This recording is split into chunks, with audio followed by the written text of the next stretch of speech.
eh, kondisi jalan nasional di Jawa Barat, insya Allah untuk liburan akhir tahun ini dalam kondisi semuanya fungsional. Kita punya 1.789 kilometer jalan dan kurang lebih 35.000 meter jembatan. Kita sudah melakukan rapat koordinasi dengan semua Satker PJN yang mempunyai wilayah kerja. Jadi dari PJN 1, 2, 3, 4, 5 dan SKPD kami mendapatkan informasi dan beberapa kami lewati sendiri. Insya Allah jalannya semua fungsional. Semua pekerjaan efektif di jalan nasional sudah selesai semua sehingga kondisi jalan aman untuk dilalui. Namun memang ada beberapa yang tidak maksimum, diantaranya di jalur selatan nanti pas libur itu masih ada satu pekerjaan yang tidak berfungsi bahunya karena ada pekerjaan gorong-gorong. Kemudian ada jembatan Cipatuja karena ada permasalahan pembahasan lahan yang baru selesai kurang lebih hari ini, sehingga ada di operate-nya itu masih tidak full ya. Tapi secara umum masih bisa dilewati dan bisa melayani lalu lintas masyarakat. PR yang masih dihadapi oleh teman-teman di lapangan karena cuaca hujan yang begitu tinggi, memang lubang ini beberapa ruas masih bertambah, jadi teman-teman tiap hari menutup lubang yang biasanya hanya 1 tim, 2 tim, itu ada yang didouble untuk mengejar lubang-lubang yang ada. Tapi insya Allah sampai akhir tahun semua lubang di jalan bisa kita atasi. Mungkin itu.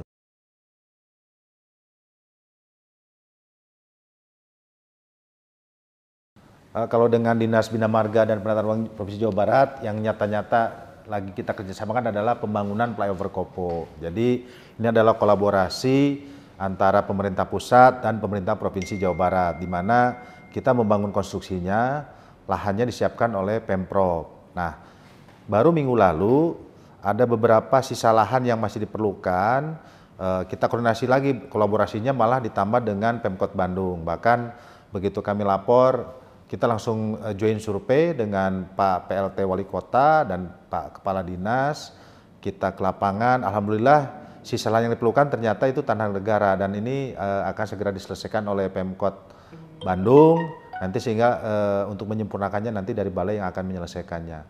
Nah, ke depan memang tentunya banyak program-program yang akan kita kerjasamakan karena memang pusat ini anggarannya bukan tidak terbatas, sehingga untuk mendukung konstruksi infrastruktur yang ada di Jawa Barat, walaupun itu program nasional, selalu untuk mewujudkannya itu bekerjasama dengan pemerintah, baik itu Pemprov maupun pemerintah kota atau kabupaten. Ini ada beberapa yang akan kita kerjasamakan dalam hal nanti pembebasan lahannya dari teman-teman Pemprov Jabar, atau Pemkab atau Pemkot, nanti konstruksinya yang dari pusat.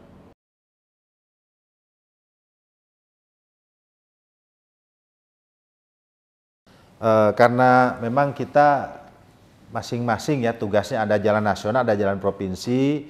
Nah, kita memang fokus mengidentifikasi ruas-ruas jalan nasional yang rawan bencana. Rawan bencana yang dikenal memang ada 2 secara garis besar. Ada yang rawan longsor, ada yang rawan banjir.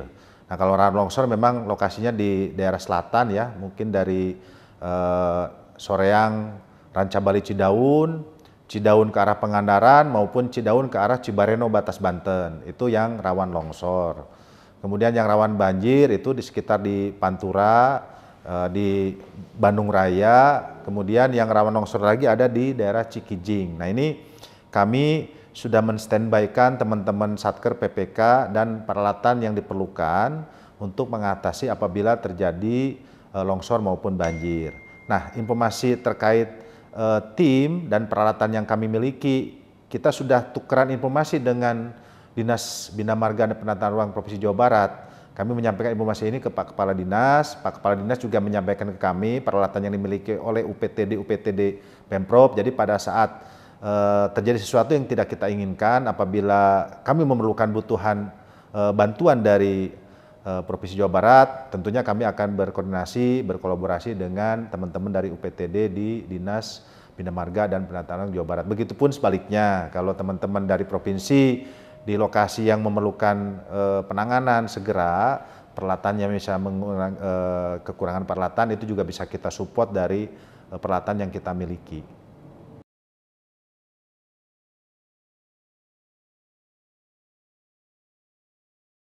Baik, jadi secara program memang di Jawa Barat ini ada beberapa program prioritas, bahkan sudah muncul ada di Perpres 87. Di dalam Perpres tersebut ada beberapa program strategis yang dicanangkan, yang terutama di kawasan Rebana maupun di Jawa Barat bagian selatan.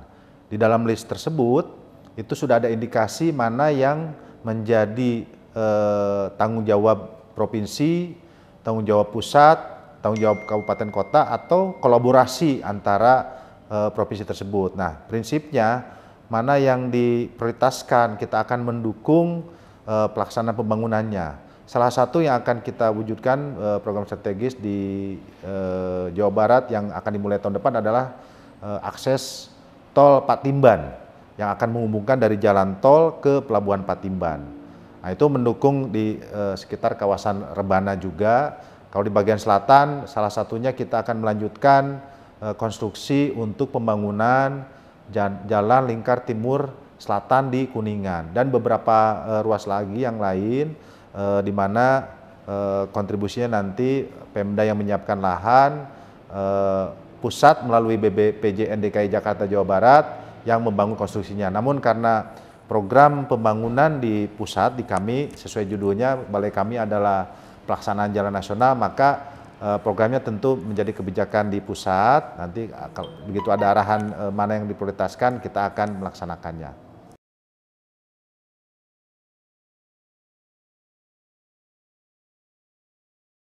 Nah, ini selama ini walaupun kami sama-sama baru di sini dengan Pak Kepala Dinas Bina Marga dan Penataan Ruang, ini kerjasamanya cukup sangat luar biasa kalau menurut saya. Kami sering berkoordinasi, berkolaborasi, dan sering diskusi mengenai apa-apa saja yang menjadi concern pimpinan di provinsi, yang menjadi concern pimpinan di pusat, itu kami kolaborasikan sehingga pada saatnya nanti bisa kita laksanakan secara baik. Jadi hubungannya sangat sinergis sekali, bahkan dengan pemerintah kabupaten kota ini kita sudah rintis juga bersama-sama dengan Pak Kepala Dinas.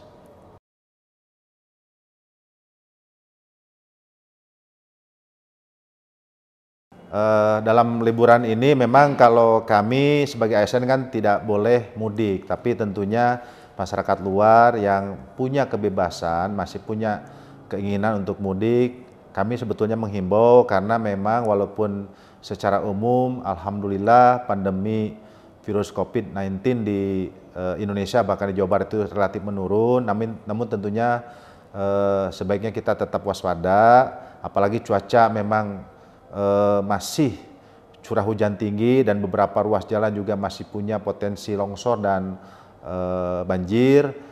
Kalau memang tidak penting-penting sekali, memang sebaiknya kita bisa lebih banyak diam di rumah, membatasi untuk berlibur dan sebagainya. Mungkin kita akan menikmati liburan di masa-masa yang akan datang di mana suasananya jauh lebih aman lagi.